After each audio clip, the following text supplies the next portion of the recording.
Waalaikumsalam warahmatullahi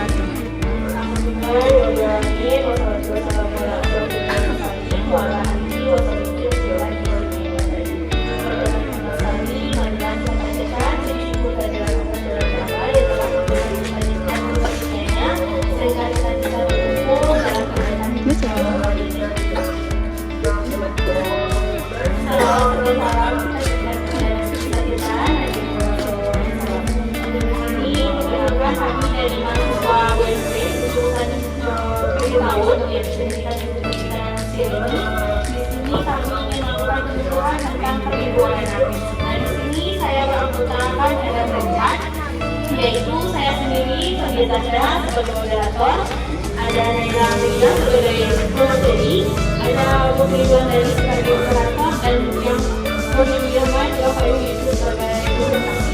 Nah, untuk mempersingkat waktu mungkin kita mulai saja kepada sendiri dipersilakan. Baik, terima kasih moderator. Selamat siang ibu-ibu semuanya. Assalamualaikum warahmatullahi wabarakatuh. Waalaikumsalam warahmatullahi wabarakatuh. Ibu yang saya hormati dan saya banggakan, saya Naila Amelia sebagai pemberi materi pada kegiatan hari ini. Saya senang sekali bisa hadir di tengah-tengah ibu semua. Hari ini kami dari kelompok 4 akan membahas terkait dengan perlindungan anak dan kekerasan serta penelantaran. Nah, kenapa sih ini penting? Karena anak-anak itu bermata hati ibu, bermata hati kita semua, dan kita harus jaga dilindungi dengan aman dan nyaman. Selanjutnya, ibu, anak-anak itu ibarat tunas muda yang sedang tumbuh. Mereka membutuhkan lingkungan yang aman, kasih sayang yang aman, dan perhatian yang cukup. Kalau tidak diberikan, mahasiswa akan layu atau bisa patah, ibaratnya gitu. Jadi kita sebagai orang tua ataupun masyarakat adalah garda terdepan untuk perlindungan anak kita. Nah, ada pun hak-hak anak yang wajib dipenuhi. Kita memiliki hak anak sesuai dengan Undang-Undang Nomor 35 Tahun 2014. Hak anak yang harus dipenuhi yang pertama yaitu hak untuk hidup, tumbuh dan berkembang. Artinya anak-anak itu membutuhkan kasih sayang untuk hidup, kasih sayang, mendapatkan gizi yang cukup dan kesempatan untuk hidup dengan aman. Yang kedua yaitu hak untuk mendapatkan perlindungan kekerasan eksploitasi dan penelantaran. Nah, ini yang akan kita bahas lebih dalam di hari ini. Yang ketiga yaitu hak memperoleh pendidikan dan pelayanan kesehatan. Anak-anak membutuhkan pendidikan dan pelayanan kesehatan agar anak-anak tersebut nyaman. Dan juga ada hak untuk mendapatkan hak untuk mendengarkan suara. Jadi anak-anak kita diperlukan untuk didengarkan. Jadi ibu kita sebagai orang tua juga betul juga harus mendengarkan suara anak. Dan yang terakhir yaitu hak untuk mendapatkan identitas seperti akta kelahiran. Itu penting sekali sebagai identitas resmi anak. Dan ada juga jenis-jenis kekerasan pada anak. Biasanya yang kita ketahui itu kan kekerasan itu kebanyakan hanya memukul. Tetapi ada beberapa jenis kekerasan pada anak itu. Yang pertama yaitu kekerasan fisik, seperti yang kita lihat misalnya memukul, mencubit keras atau melukai anak. Yang kedua yaitu kekerasan psikis atau emosional. Ini mungkin tidak terlihat, tapi meninggalkan luka yang ada dalam hati anak, seperti contohnya membentak, menghina, merendahkan, dan menakut-nakuti anak. Itu menyebabkan emosi anak menjadi terganggu. Yang ketiga yaitu kekerasan seksual. Itu sepertinya kita lihat di media sosial. Kekerasan seksual ini bisa terjadi juga dari keluarga, orang lain, atau siapa saja. Jadi kita sebagai masyarakat dan orang tua harus memperhatikan anak-anak bergaul dengan siapa, menyebabkan kekerasan tidak terjadi. Selanjutnya yaitu penelantaran. Penelantaran itu artinya tidak memenuhi hak-hak anak seperti memberikan makanan, tidak menyekolahkan, tidak memberikan perawatan saat sakit, dan juga termasuk tidak memberikan perhatian dan kasih sayang juga dalam penelantaran anak. Yang kelima yaitu eksploitasi. Eksploitasi ini adalah tindakan yang memanfaatkan anak untuk kepentingan pribadi seperti mesuruh anak mengemis, bekerja di tempat yang tidak layak, bahkan terlibat dalam kegiatan ilegal. Dan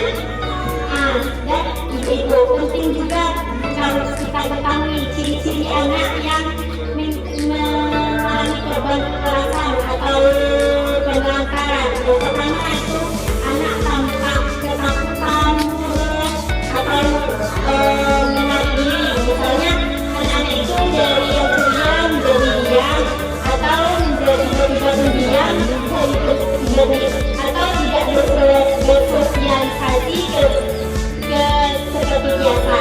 Yang kedua yaitu ada luka fisik dan tampaklah terjelas apabila anak kita melihat seperti ada lemah, luka bakar, itu wajib dipertanyakan itu. Dan ketiga yaitu perubahan perilaku kita juga. Misalnya anak tadinya penurut jadi agresif, sering melawan kepada orang tua. Ada sebaiknya anak yang aktif jadi pendiam. Dan yang keempat itu prestasi sekolah menurun drastis, yang biasanya kelas jadi tidak juara, itu disebutkan karena alasan yang harus dipertanyakan kepada anak. Yang kelima yaitu anak sering nakal, tidak lurus dan berpakaian tidak rapi. Ada ciri-ciri penelantaran yang paling mudah terlihat di seluruh kita.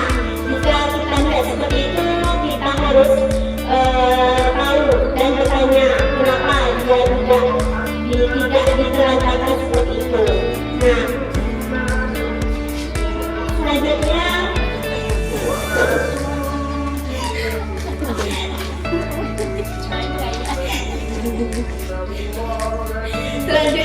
Ibu. Jadi apa saja yang kita lakukan sebagai orang tua saat kita mengetahui atau sebagai masyarakat untuk melindungi anak? Ada beberapa hal yang kita lakukan. Yang pertama, menjadi pendengar yang baik bagi anak. Kita sebagai orang tua dan masyarakat dengarkan kisah anak, bagaimana anak bercerita dengan kita. Ada juga menjaga komunikasi dengan anak. Biasakan anak bercerita dengan orang tua atau kita sebagai salah satu hal yang harus dilakukan untuk mencegah kejadian yang tidak diinginkan. Ketiga itu memberikan teladan dan lingkungan yang aman. Jadikan anak-anak kita lingkungan yang aman. Jangan jadikan contoh yang baik, ciptakan suasana yang ramah. Dan apabila adanya kekerasan, segera melapor dan mengetahui, jangan diam jika melihat anak yang terontak atau tidak mendapatkan perlindungan. Nah, selain yang ada hal yang harus dilakukan tadi, ada juga hal yang harus kita hindari. Yang pertama itu jangan membentak anak ataupun mempermalukan anak. Ingat kekerasan verbal yang kita lakukan itu lebih sakit daripada kekerasan fisik karena dapat mengganggu mental anak. Yang kedua itu membiarkan anak diasuh serta tanpa pengawasan. Jadi kita sebagai warga masyarakat harus mengawasi anak agar termasuk anak dalam keadaan yang baik, biar tidak terjadi keinginan yang tidak diinginkan. Dan sekarang kita lanjut ke ibu. Kita menemukan kekerasan, kita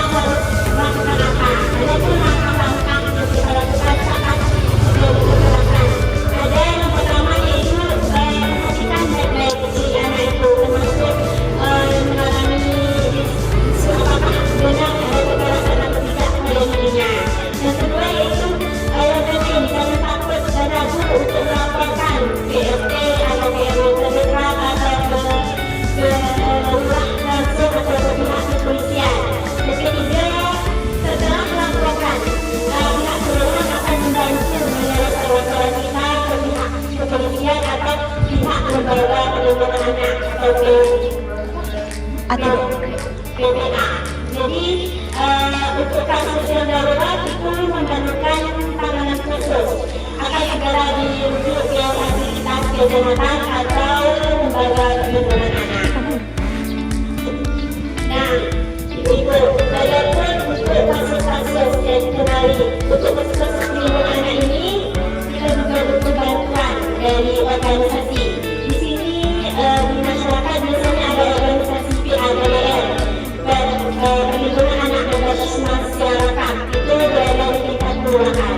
Jadi organisasi ini biasanya di tingkat kelurahan dan upaya untuk perlindungan anak dan dibentuk oleh masyarakat berfungsi untuk mencegah, mendeteksi atau menindaklanjuti kekerasan terhadap anak. Bisa menjadi pertama untuk laporan terkait dengan perlindungan anak. PTBN ini juga dalam kesempatan dari pembunuhan kasus sekarang. Jadi PTBN ini berjalan sesuai standar terkait dengan ini. Nah, untuk yang saya cintai, semoga demikianlah pemaparan singkat dari saya mengenai perlindungan anak dan kekerasan dan kenakalan.